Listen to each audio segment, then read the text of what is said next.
ঠিক আছে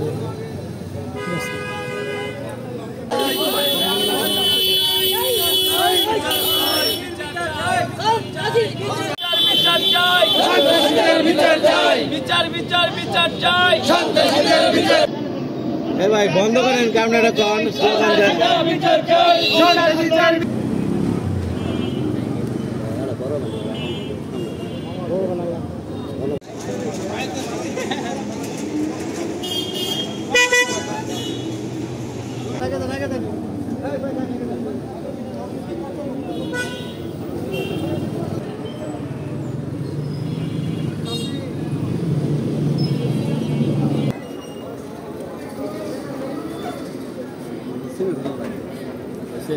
দীর্ঘদিন যাবৎ হসপিটালে ভর্তি ছিল। আমরা জামালপুর জেলা কোর্টে একটি মামলা করি, সেই মামলাতে আমাদের মামলা এফআইআর দেয়, কিন্তু এখন পর্যন্ত থানা থেকে এর ব্যাপারে কোনো কিছু পদক্ষেপ নিচ্ছে না।